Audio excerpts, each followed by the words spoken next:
On behalf of your host, Steve D, this is Bruce Buffer saying thank you for tuning in to Xtreme Lyfe. And now, this is the moment Xtreme Lyfe fans around the world have been waiting for. It's time!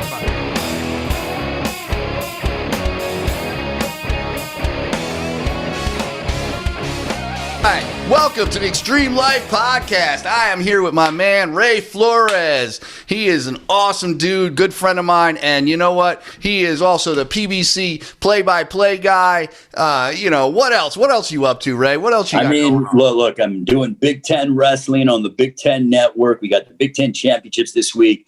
I'm here in Flint, Michigan for the Clarissa Shields, Eve Marie DeCare fight tomorrow on pay-per-view, so I'm all over the place, man. Got showboxing next week on Wednesday, so I'm pumped, I'm fired up, and I'm ready to rock and roll, my man. Man, you are an inspiration. You are probably one of the busiest guys I know in the realm of combat sports, man. And you're all over the place, and just awesome that you find the time to come on and talk with me, man. I really appreciate that.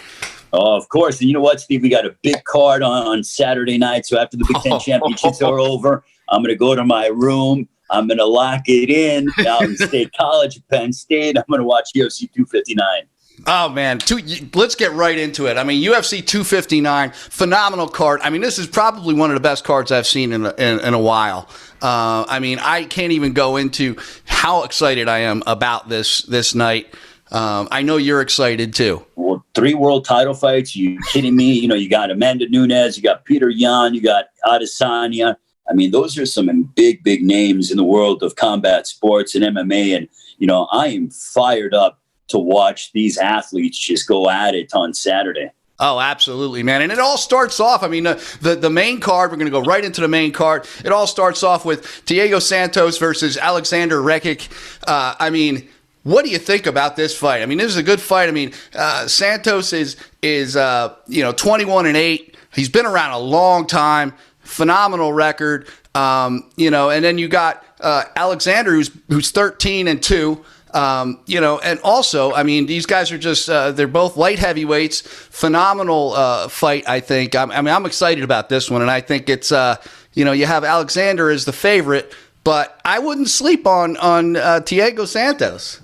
No, Diego Santos, as you mentioned, has been around for a long time. The guy is a veteran. I think he can pop, and I think, against Alexander's the favorite for a reason, 13-2 record. But this is a good way to get the night started, especially to me, and I go back a long, long way in MMA, like going over it's starting to cross 20 years for me when it comes to really following it. Man in the sport. I know, right? Like religiously. And I started watching it and following it when I was like 14 years old and stuff. So, but, I'm 34 now. But at the same time, I love the light heavyweight division, much like the welterweight division in boxing, has always been the glamour division in MMA. Like, you obviously have the heavyweights, right? Yep. But you look at another division that has always had that kind of attention and that kind of, pop and circumstance, and people really pay attention to. You can go back to, the mid-2000s with Tito Ortiz, and then it was, the days of Randy Couture, and then the Chuck Liddell era, the John Jones era, which still hasn't necessarily been, it's still the John Jones era, the Shogun Rua, the Dan Hendersons. We can go on and on. There have been so many OGs that have come through the way that have really, Forrest Griffin when he was making his run, et cetera, et cetera. But light heavyweight has always been the glamour division in MMA, especially in the UFC from a promotional standpoint. Mm-hmm. So to have these two guys go at it, I think makes a lot of sense. It's either going to see, is Diego Santos going to prove that Alexander really isn't worthy of being a top 10 guy, or is Alexander going to prove that he belongs not just in the top 10, but maybe even top 5? Yeah, and maybe a championship shot down the road here, and that's the thing. I mean, Diego Santos, like you said, been around a long time. I mean, matter of fact, he beat the headliner Blachowicz on this, only in 2019 in competition, and then he's had a bunch of wins, and then he hit kind of like this period right now where he's on a 2-loss streak. So to speak. And I think he's got a lot to prove, and I think that's a dangerous man right there. When you got a lot to prove when you're coming off these losses after having, a whole good run. And like I said, it's definitely going to be an interesting fight. And Alexander, I think, this is his moment, right? So you got a pretty volatile situation here. You got one that this is his moment to prove himself. The other one that, I'm coming off of 2 losses. I've been around a long time, but I gotta do something here. Well, in the depth that the UFC has, Steve, too, I don't think you can necessarily afford to have 3 losses. 2 losses, if you remember, maybe even a couple years ago, 2 losses back in the day was kind of like, oh, you might be on the verge of being cut and stuff like that. I think that's gone by the wayside, but 3 losses in a row with as deep as the UFC is, especially at 205, you start to wonder. So Thiago knows that not necessarily his job's on the line, but you don't want to lose 3 straight because then you might get cut potentially. Yeah, you're definitely on the bubble at that point. Yeah, you don't want to do that. Because then you're like, okay, well, now I got to fight again, and if I lose that fight, then it's probably pink slip time. Yeah. At that point, it probably might be that pink slip time to get, and you got to look at that. So, I got something weird going on my computer. Hang on one second. I gotta drop this off. All right, there we go. I'm getting all kinds of update notifications.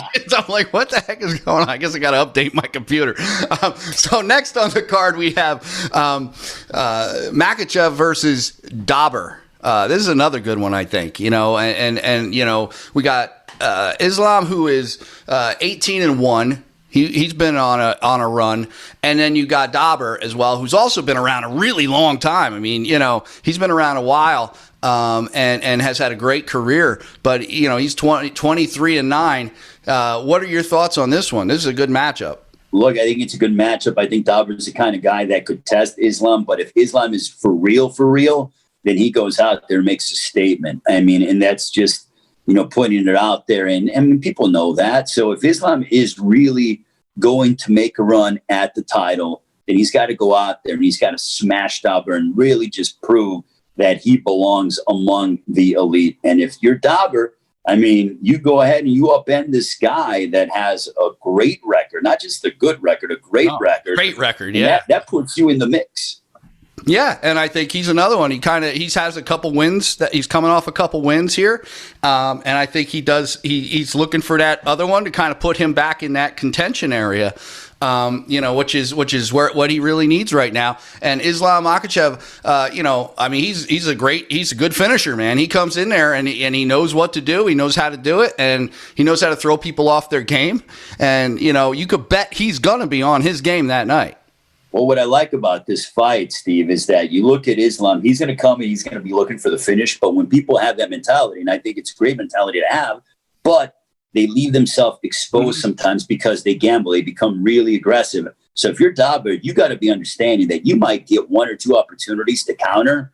And if he doesn't make Islam pay, then he's in for a long night or a short night, but it's not going to go his way. But he's going to have a couple of opportunities to seize the moment. The question is, can Dauber seize the moment? We'll find out on Saturday. Yeah, and will he see it? Will he see it coming? So, and then we have, this is probably my favorite fight of the night. I'm just going to tell you coming up, Algerne Sterling versus Peter Yon. I'm going to tell you, this is a phenomenal fight. These guys are a dead heat. Like, if you go to the books, they're a dead heat with each other. As far as there is no favorite in this fight. It's an equal money fight. Pick 'em fight. Huh? To pick 'em fight. Yeah, it is. It's a phenomenal fight. I mean, you have a 15-1 guy with Peter Yon, and then you have Aljo Sterling with a 19-3 record. Aljo is hungry. I'm going to tell you, Aljo's hungry. He's been looking for this title shot for a long time. He's finally getting it. I think he's really ready to make a run at it. I mean, I've seen Aljo in training.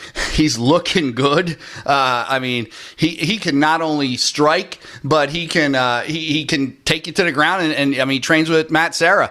I mean, he knows he's a jiu-jitsu guy. I mean, he's phenomenal. Ray Longo and those guys. I mean, those guys in New Jersey have always been monsters. I mean, you know, Ray Longo is kind of like a Yoda-esque figure in terms of his. He is Yoda. You know, like he reminds me of like Yoda, and I don't mean that in a disrespectful way at all. Yeah. Saying the brilliance that he has, and the fact that he's been around for so long, and the fact that like he has been at the top of the food chain when it comes to trainers for MMA for decades. And he still has this enthusiasm to teach and to coach. And when you watch guys like Algerne Sterling, who when he first got into the UFC, he was kind of one-dimensional, and you watch his evolution and his growth to witness how he's become a complete fighter, it's wonderful to see. It kind of reminds me, I mean, he's on a higher caliber right now as we stand, but a guy that I'm thinking about is Bilal Muhammad, who has evolved and has grown and is really blossomed into being a good, young, complete fighter. The same thing with Algerne Sterling, Steve, and I'm going to go back a little bit and again, showing my age when it comes to MMA.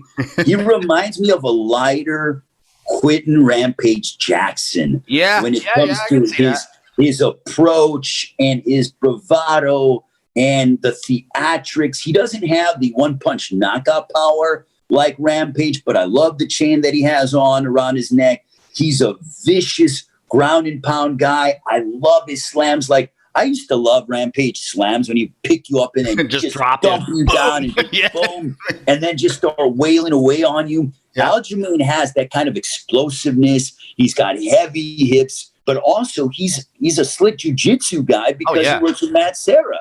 So he's not only vicious in the GMP, but it's hard to even catch him because if you leave him an arm or whatever, this dude can go from pounding the crap out of your face and then switching to an arm bar, and then you're tapped out. You're like, how did that come? You know, where did that come from? Yeah, no, and that's it. I mean, and you know, he's, you know, how could you beat the training staff that he has working with him, the training group that he's working with him? I mean, you have, as you said, Ray Longo, and a lot of guys in that gym are just incredible. I mean, and Ray's a striking specialist. I mean, that's what he trains. He trains people to hit.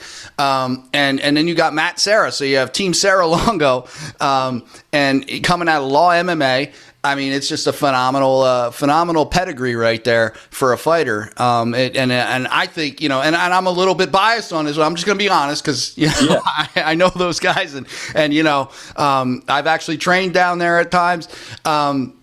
You know, so it's one of those things where I try not to be too biased on this, but I just know that he's looking good. I think he's going to give Yon a very difficult time in his first title defense. Now, remember, this is the first title defense. So, what do we think about Yon on that? Because I don't want to spend all our time on. No, I mean, look, I'm gushing about Algerne Sterling, and I'm okay with it because I just think, you know, if the kid wins, he can be a major star. But Peter Yon has come off of wins over Aldo and Faber. I mean, he kind of went through the old guard in MMA and in the weight class at 135. He's a heck of a kickboxer. He's patient, but he's aggressive. Like, it's weird when I say that. So he's aggressive, yet he's patient. But there is a method to his madness because he's going to push the pace, but he's not going to put himself in a position to get caught. And he's not going to stand in the pocket and wait for someone to come and crack him. He's moving his feet. He has good head movements. He uses the cage well.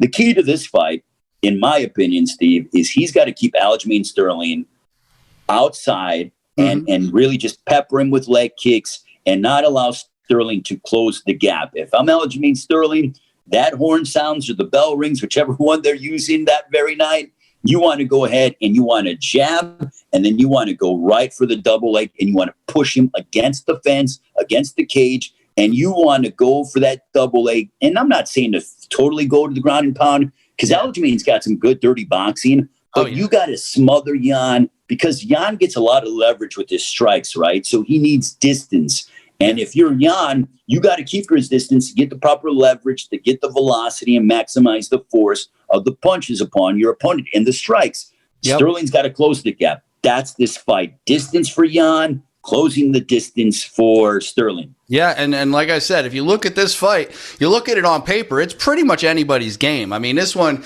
these guys, even if you look at the stats are almost identical. I mean, both of these guys, they both have a ground game. They both have a stand-up game. It's kind of like, all right, this could go either way. Like I said, so I'm just going to let my bias take over on this one, and I'm going to pick Algerne Sterling on this. But, we'll see how it goes. I could be wrong. I hope I'm not, but I could be wrong. So then we get into another really exciting fight. I don't know. This one I'm kind of like up and down with. Amanda Nunez versus Megan Anderson.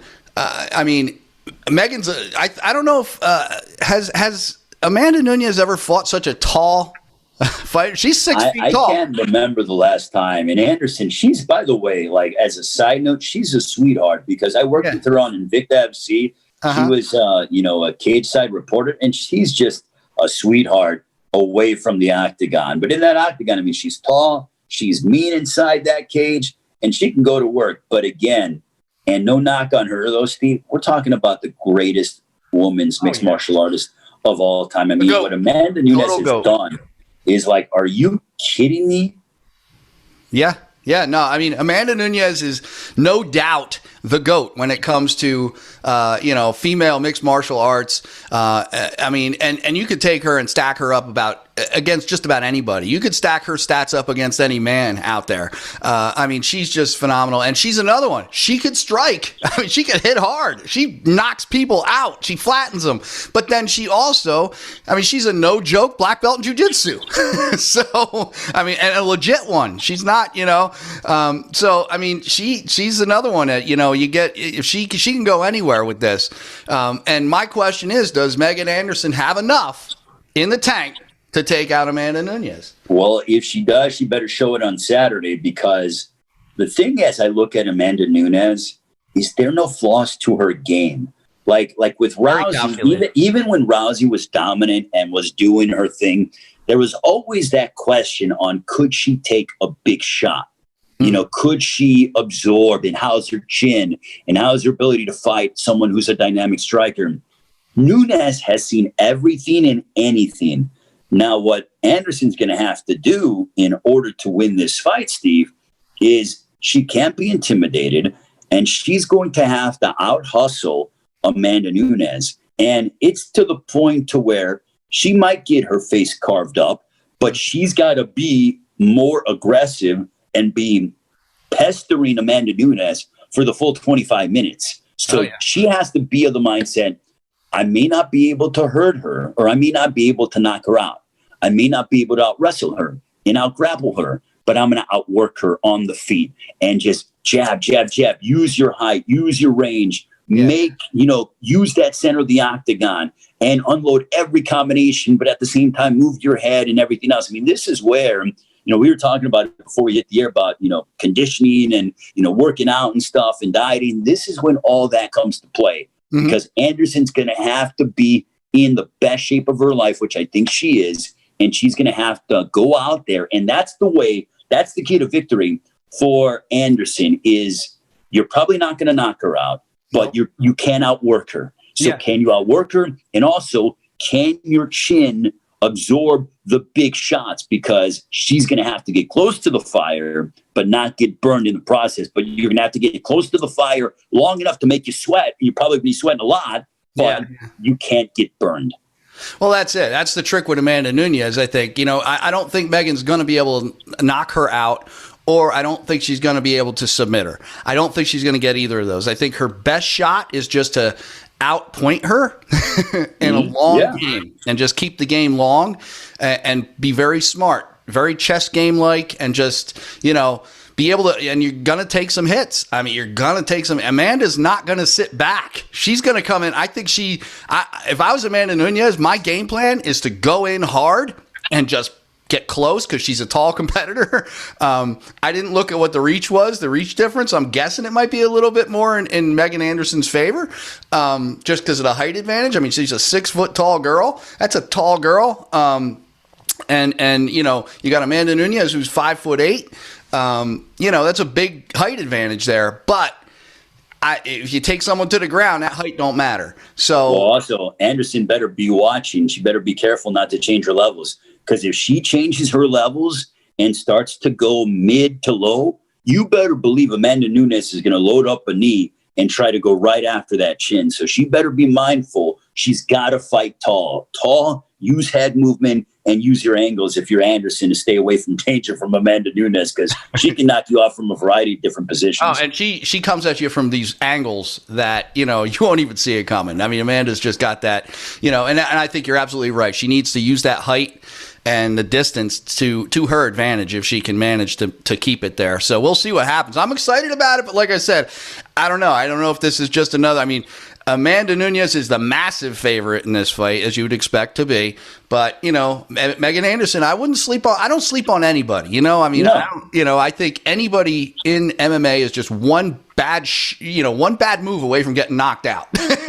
That's all it is. That's so true. That's what makes the sport so great. Yep. So then you have the headliner, which is a champ fight, right? You got two champs fighting it out. You got Jan Blachowicz, and you got Israel Adesanya. I mean, two phenomenal fighters, two great fighters. You know, I mean, Israel is just on a tear. I mean, that's all I gotta say. Man, you're telling me beating Costa, beating Yoel Romero. I mean, the guy just continues to dazzle. His win over Whitaker a while ago. I mean, the guy's just a buzzsaw. Oh yeah, he is, and he's, you know, like I said, he's just on a tear. I mean, I'm going back right now. I'm looking through and I don't see a loss in here. You know, he's got a whole, you know, host of things that he can do. He's an amazing striker. I mean, I think that's where his game is keeping on the feet and just, you know, he you know, his leg kicks are phenomenal.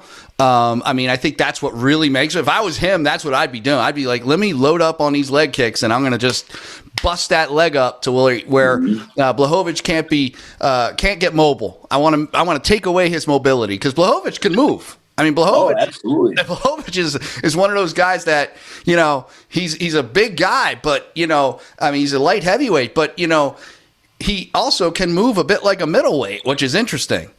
Well, yeah, it's going to be a different fight compared to Costa. Look, I was impressed by Adesanya against Costa, but like Adesanya is so zen-like in his approach. I mean, the guy has a masterful game plan, and he doesn't get rattled.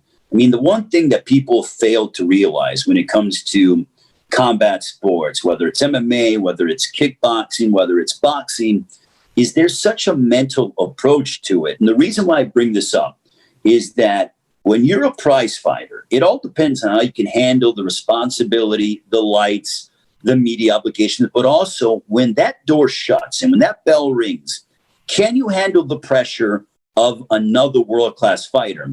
I say that because Adesanya is the kind of fighter that is so in tune with who he is as a fighter. He knows every movement. He has such great breathing, and people are thinking, what are you talking about breathing for? Well, because he doesn't waste any motion inside that octagon. He's thinking 2 or 3 steps ahead of you. So if, you know, in this fight, I mean, against the fight against Costa came in, you probably look at him side by side, and you're like, oh my God, knockout power. Brazilian's got crazy physique. Yep. And Adesanya was so chill and so relaxed. And what did he do? He found the moment and he finished him off. Yep. But Jan is his opponent is so different because, as you pointed out, this guy is not the kind of guy that's just going to load up and boom, boom, boom, boom, boom. Like he's got power, but he can move well. He's agile. He's athletic. He's quick. He's got good speed. So here's a different dynamic that Adesanya is going to be fighting against. Yep. And that's true. You know, like I said, I always say this, there's nothing scarier than a big, like a light heavyweight or a heavyweight that can move well. You know, because a lot of times you think of these guys as these big guys. They don't move real well. They're looking for that one. You know, there's two different types of fighters, right? There's the technical fighter, and then there's the puncher, or the one who's just looking for that big move. And both can do well. But, you know, I think the technical piece and the person who's going to move well is, unless the other person gets real lucky, whoever that other fighter who's just the puncher, maybe, you know, you're gonna end up having some problems. I think the technical fighter with some power is going to win out every single time. So, you know, I mean, I'm excited about this fight. You know, it's one of those things where, you know, Adesanya is the favorite, and I think rightfully so. But once again, it could go either way. Blachowicz is a phenomenal fighter and can hit hard and can move. And if he just gets that one opportunity, he's going to take him out. Yeah, I mean, but again, Adesanya has to give him the opportunity to take him out. You know, we pointed out about, I forgot what fight it was that we were breaking down. I think, and we were talking about, you know, that this fighter that he's going to be given opportunities, right? Mm-hmm. Adesanya is the kind of fighter, because he's a world champion, that he doesn't give you opportunities to land clean. So, you know, Blachowicz has got to be able to create those openings. It's one thing that the openings will be presented to you. It's another thing when they're not, and you got to create them. So that's the key in my estimation. Well, and that's the thing, you know, how do you create those openings, right? You create a sense of urgency or frustration, right? That's what you do. And the other person, when you're fighting somebody, you're creating that sense of urgency, or I got to get this done now because I'm you know, getting frustrated. So you got to frustrate the other fighter. The problem with this whole scenario in this fight is Adesanya doesn't get frustrated. No, he just kind of keeps it together, and he's just like, okay, I'm gonna wait for my moment, and that's what he does, and he just keeps chopping at you, you know. So, you know, in order to frustrate him and create that opportunity, you got to be you better have your game right. So we'll see what happens on Saturday. I mean, I think, you know, I mean, this one could go either way, but I'm still taking Adesanya on this one. I think he's the rightful favorite in this fight, but let's see what happens. Well, I agree, and here's the thing: is that you know, this fight, if you're Adesanya needs to go out and win 2 out of the 3 rounds. And if you're, you know, on the opposite side, you're like, I need to win one of those first 3 rounds, because here's the deal. You want to get it to 4 and 5 against Adesanya because you want to give yourself a chance. So you don't want to go in and totally blow yourself out and then you got nothing left, because Adesanya can go for days. I mean, this is a guy that, I mean, he's been fighting at the highest level for you know, quite some time, a year and a half or so. Mm-hmm. But getting those 25 minutes is so valuable and so important. But then fighting those 25 minutes as a champion in championship fights, that's another level. People think, oh, well, they're fighting 25 minutes. He's used to fighting 25-minute main events. Yeah. Different story when the gold's on the line and you have the number 1 contender in the division trying to rip you apart. And Adesanya has the experience in that regard. And Adesanya's confidence has grown exponentially, which is a bad thing for the rest of the division.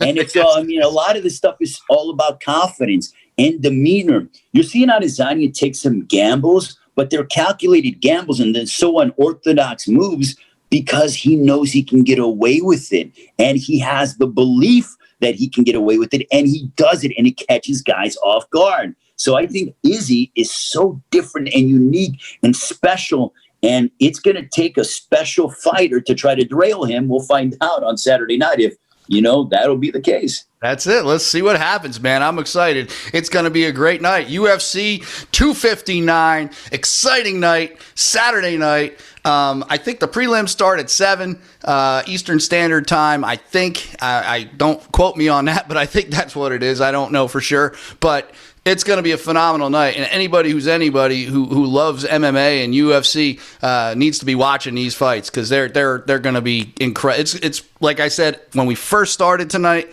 this is probably one of the best cards I've seen in quite a while. Not that the cards are bad; they're not. They're good. But these guys are just. This is the top of the game. It's a loaded card. You got 4 titles fighting in this fight, 3 title fights, but total of 4 title holders in this event alone, which is incredible. Look, I'm going to make no mistake about it, Steve. I love eating steak, as you see on my Instagram and stuff. So this is like getting 2 amazing bone-in ribeyes on your plate, and you haven't eaten in a full day. So that's what this is for me. I mean, you talk about getting some main courses here, my man. I mean, this is loaded. It's almost all main courses in that main card, which is phenomenal, And so you're a ribeye guy. I'm a fillet guy. I like the fillet. Okay, no, I like fillet too. I mean, I love a good filet mignon, man. I mean, don't get me wrong, but like. Here's, kind of getting a little off topic, but a steak person is like, bone-in ribeye, whatever. So like, I like a good bone-in ribeye. Honestly, anything that's a steak, sign me up for it. Me too, man. I'm right there with you. The ribeye, actually, sometimes I like the ribeye because it has more flavor to it. The ribeye always has a little more flavor. And you get a nice char on it, man. Medium rare is my style. Let's freaking go. That's it, man. I hear you. But speaking of this weekend, man, so before people, like, the main card's going to be unbelievable. But as an appetizer, check out the Big Ten Wrestling Championships on the Big Ten Network. The semifinals are happening on Saturday night at 7:30 on the Big Ten Network. We got 3 hours of the semifinals. The best wrestling in the country, Steve, is from the Big Ten. I mean, I'm so excited. There's some guys that you might see fighting in the MMA. There's a guy at 141, Sebastian Rivera, who wrestles for Rutgers. And as you know, Rutgers, that's right in my neighborhood. Of Frankie Edgar. You know what I mean? And you know Rutgers well because it's right up the street. It's actually literally 5 blocks from my house. Well, see, I mean, Scott Goodale, the head coach there and stuff like that. The Rack is a place that is rocking when fans are in attendance. But Sebastian Rivera at 141, who is a 2-time Big Ten champion, looking to win his 3rd Big Ten championship, won the national title 2 years ago. Last year didn't happen due to COVID-19. But this guy said after he's done with his wrestling career that he wants to get into MMA, and he's already working with Frankie Edgar and stuff like that. So there's a lot of talent from a wrestling standpoint that you're going to watch on Saturday before the UFC and check out on the Big Ten Network and say, and I guarantee you, Steve, there'll be at least a couple guys that'll be fighting in the octagon in a few years. That's awesome. Yeah, and that's great, man. And I would tell everybody, check that stuff out. You're going to be calling those fights, right? So I'm going to be the reporter. I'm going to be actually on site. I'm going to be interviewing some of the wrestlers once they're done. So we got the semifinals on Saturday, the championship, which I'm really pumped about, on Sunday at 4 Eastern. I'm fired up, man. I mean, because these wrestlers are phenomenal, high level. I mean, we got some Olympians that are, already have qualified for the Olympics that are going to be wrestling for their Big Ten schools. So let's rock and roll, man. You got the Big Ten championships, the semifinals on Saturday, UFC 259 on Saturday night, Sunday, the Big Ten championships, Wednesday, Showtime boxing, Showbox from Mohegan Sun. The following Saturday, we got David Benavidez in the main event on Showtime. So I'm just pumped, man. This is just a killer stretch for combat sports. And you're working hard, man. I know you're covering all these events in the next couple weeks, man. You're on the road, working hard, and I appreciate you, man. I appreciate you coming on, and you're an awesome dude, man. And like I said, keep up the good work, man. I love to hear your commentary and the work you're doing out there. And definitely check out the Big Ten, check out Showtime Boxing, check out the UFC 259 Saturday night. All great events coming up in the next couple weeks, and this week too. So definitely cool having you on, man. I appreciate it. Oh, definitely, man. Hey, and I got to tell you, man, for all your listeners and your viewers, if they're not following you on social media, they're crazy, because I think like your workouts and your diet stuff, I mean, it's just not MMA and boxing and wrestling and stuff like that, but it's like a lifestyle that you present to your audience. So kudos to you on that, and keep killing it, my man. And you too, my friend. I mean, and congrats on your work. You're doing a killer workout schedule as well. So, that's awesome to hear. And, I look forward to seeing what you're up to coming forward in the next, getting close to. Summer is coming around the corner, man. It's hoping that COVID-19 is getting behind us. People, if you want to get the vaccine, or if you can get the vaccine, get that done, and let's get life back to normal. Let's get out to the beaches, diet right, and then, show what you've been working out on. You know what I mean? Like, let's do it. That's right, brother. Hey, that's right. I couldn't have said it better myself, and I can't think of a better note to end on. So thanks, brother. Awesome vibes tonight, and just really cool. I think we're going to have a lot of good action over the next couple of weeks, man. I'll talk. No doubt, Steve. You take care, brother. Have a good one. All right, brother. Be good. Later, man. Talk to you.